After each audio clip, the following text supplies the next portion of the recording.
Hi friends, రైతులకు నమస్తే. ప్రస్తుతం పత్తి 20 నుంచి 30 రోజుల పైరుగా ఉంది అనమాట. కాబట్టి ప్రతి ఒక్క రైతు ముదిరి స్ప్రే అనేది స్టార్ట్ చేయడం జరుగుతుంది.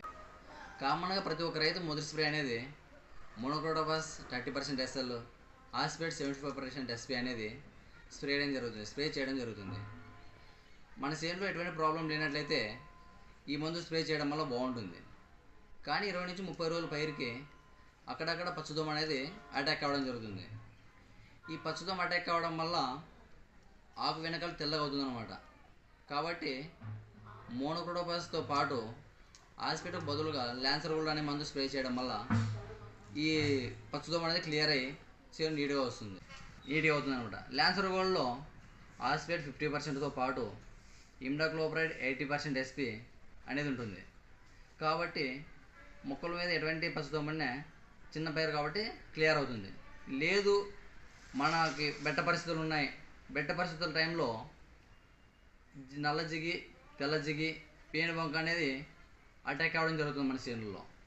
అటువంటి పరిస్థితుల్లో డైఫెన్థ్యూరియాన్ 48.8 SC, ఆస్టంప్రైడ్ 20% SP అనే మందును స్ప్రే చేయడం వల్ల ఈ నల్ల జిగి, తెల్ల జిగి, పేను బంక అనేది క్లియర్ అయ్యి చేను నీట్గా కావడం జరుగుతుంది.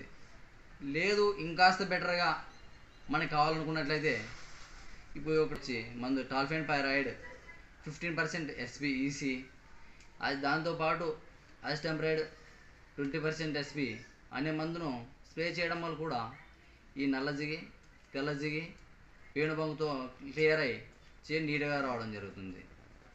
వీటితో పాటు ప్రతి స్ప్రేకి మనము ఫార్ములా 6 కానీ మన గ్రోత్ కావాలనుకుంటే ఫార్ములా 6 కానీ ఫార్ములా 4 కానీ స్ప్రే చేసుకోవడం వలన మన పొలం ఇంకాస్త బెటర్గా ఎదుగుదల కానీ నలుపు కానీ ఉంటుంది. ఇటువంటి వీడియోలు మరిన్ని కావాలంటే మా ఛానల్ సబ్స్క్రైబ్ చేసి లైక్ చేసి సపోర్ట్ చేయవలసిందిగా కోరుతున్నాను.